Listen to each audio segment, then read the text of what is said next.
So for those of you who were here during my last talk, which I think were not that many, so I'll repeat a little bit what it was about. I read a little text that you also have in this blue booklet that we published by the anthropologist Margaret Mead, and it's a fierce attack on the exhibition. Mainly because the exhibition is not capable of addressing the entire human being, but only very specific senses, whereas other senses, the body, the spiritual side of humans and so on, is not addressed or cultivated. To which one could counter, and this is what I want to start with here, that she doesn't recognize what it meant to invent such a ritual as the exhibition that we today come to criticize and want to reshape and refigure and so on, to invent such a ritual in the first place. A ritual that is, as I said many times today, the only truly innovative, specifically modern cultural format that the arts have generated. Because as I said, theater is still based on this format of the one that speaks to the many, of this sort of pre-modern setting, whereas the exhibition came up as a sort of liberal, flexibilized, individualized structure. You come and go as you like. It has no fixed beginning and no fixed end, and all these things. So, by the way, it's not the coincidence that it was the visual art who managed to do that, because the visual art is the only art form that runs along or operates with the material object. And what's the difference between a situation of people encountering each other or a way of relating to the object? The object doesn't speak back. It doesn't talk back. It also doesn't demand a specific time. So it doesn't reply, it doesn't demand a specific time, and it does not involve its viewers in any complicated social, hierarchical situation. So in fact, by turning the object into the actual vis-a-vis, into the protagonist of meaning production, that made it possible to overcome the social rigidity that emerges, or the social complicatedness that emerges when people who belong to different social spheres interact. So in a way, it was an important sort of accomplishment to come up with a ritual like the exhibition. But and in that sense, Margaret Mead is right in terms of its composition as a ritual, its construction as a ritual. This ritual of the exhibition remains on a relatively low level, and not only because it doesn't address all the senses, but because it's it's facing a structural problem, and its structural problem is that the format that was historically invented to liberalize and flexibilize, as I have said many times, has a hard time, or can only to a certain extent produce connections, or produce ties, or hold things together. According to statistics today, people spend about, like the average visitor spends about 2 seconds in front of an artwork or in front of an exhibited object. Of course, people can spend more time, but the way big exhibitions today are organized, it's not. The format doesn't really encourage people to invest time, to spend time.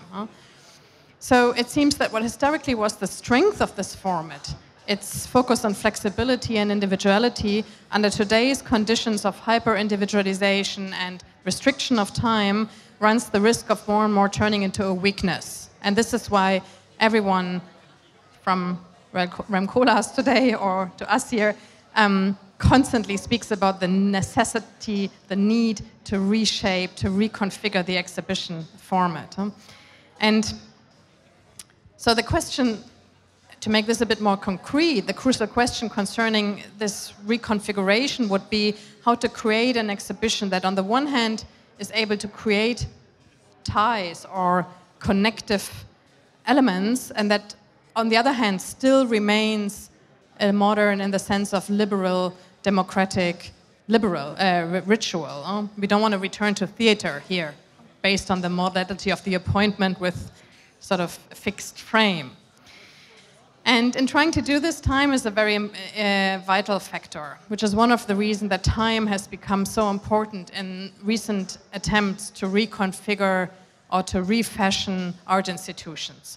Think of this, think of the Arsenale and the importance of the live event there. It's full of people dancing, as you have might seen.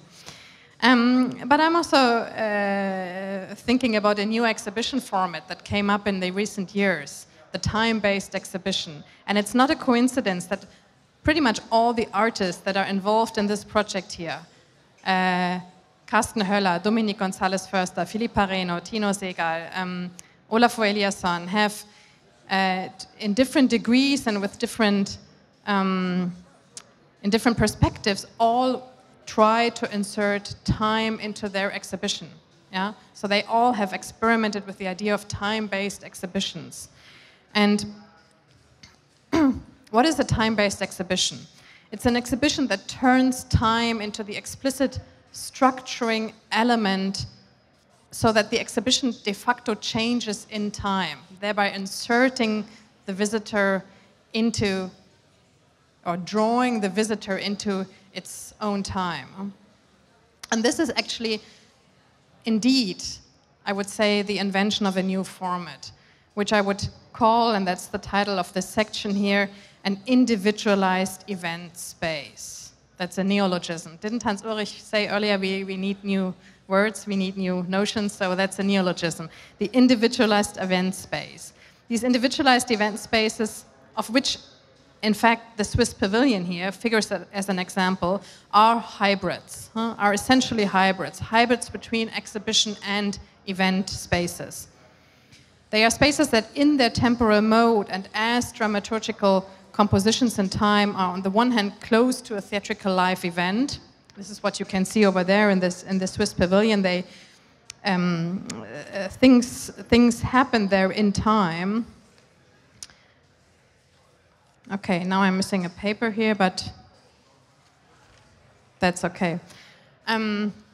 So things happen there in time, so they are close to an event space, but on the other hand, in their mode of addressing the visitor, they stay attuned to a liberal, individualized format, which you can see there.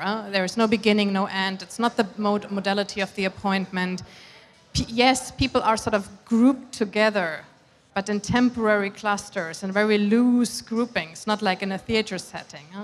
So what you can see, over there in the Cedric Price Lucius Burkhardt exhibition room is the attempt to sort of articulate this hybrid of an individualized space of events, so that somehow merges the modality of the exhibition with the modality of the event.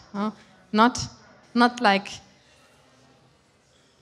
an institution that has one next to the other that happens to have an exhibition space on the second floor and a theater in the basement, but really sort of intertwining two very different, culturally, politically, historically, very different modalities into one. So in order to, and that is what underlies this attempt, the search for a contemporary mode of addressing the viewer, finding a mode to address viewers that is on the one hand more connected and more, creating more ties than the exhibition, the white cube, the stereotypic white cube format can or is willing to do. But that, on the other hand, still stays attuned to a somehow individualized, flexibilized sensitivity. So we are not sort of stuck in a kind of theater setting where we can't get out or something. Yeah? So it's an attempt to merge these two formats in order to come up with a new way of addressing people. For those of you who were here when I spoke about Athanasius Kirche and the speaking tube of his Baroque museum in the 17th century, introducing it as a hybrid on the way to a modern, liberalized sociability in the museum between, so going from this one that speaks to the many to a situation where many speak to many in museums. Here again we find a hybrid. It's this hybrid, it's a hybrid structure that somehow goes from the exhibition to something which again is more focused on people and not so much on objects, and more focused on time-based interaction and processes, without getting rid of the liberal character that the museum, sort of the exhibition structure, brought into culture. So thank you very much for your attention. I think this was almost my last one. I might say a very few words at the end. Thanks. And if anyone has a question to anything I've said, please feel free and come ask me.